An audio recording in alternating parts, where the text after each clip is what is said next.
OpenESpin is a completely open source electrospinning machine, hardware and software. It looks kind of like a Delta 3D printer, doesn't it?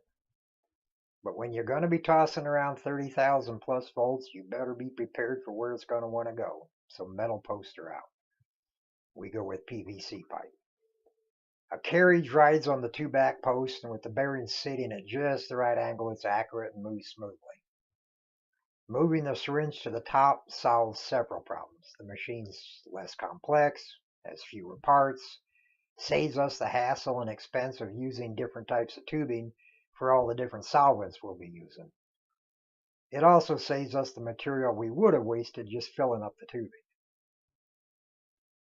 Electrospinning is using a high voltage electrical field to pull a polymer out of a solution, stretching it as it whips around and dries.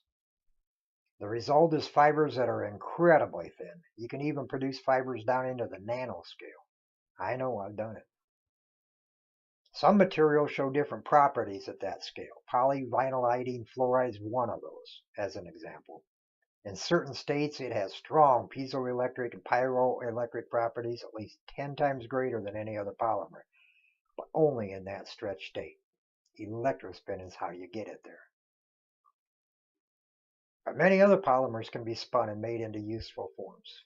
Fibers that are thinner than spider silk, mats that are waterproof, mats that are porous with huge internal surface to volume ratios, perfect for supercapacitors, high capacity batteries. Combine this with those carbon nanotubes you made in your microwave and you really got something there. There's a lot for citizen scientists and makers to explore. All these new polymers, things like carbon nanotubes and graphene, make this a whole new territory. But the high cost of the machines kept everybody from experimenting with it. This project changes that. You can build it with materials available about anywhere, and for a couple of $100, you can help explore new territory and what we can really all do with the new materials in our projects.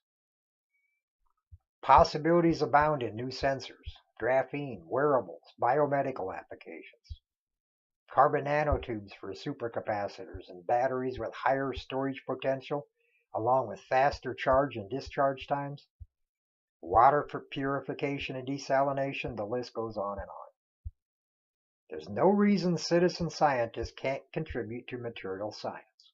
All it takes is an affordable and capable machine that everyone can use as a common base, and the sharing of what they find and the recipe of how they did it.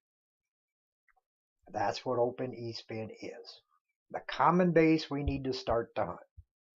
This project's for citizen scientists and makers.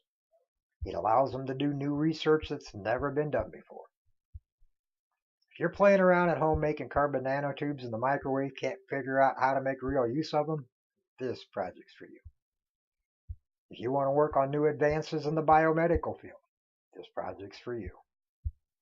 If you want to make batteries that can really hold a large charge and discharge fast, you'll be making your electrodes on one of these. I'll end this with the tease. Did you know it's possible to 3D print at the nano scale? Well, some researchers have already done it. I'm not saying this machine will do it as is, but it has a foundation to build one up that will. So which one of you wants to be the first to do it at home? Better get busy, or I just might get there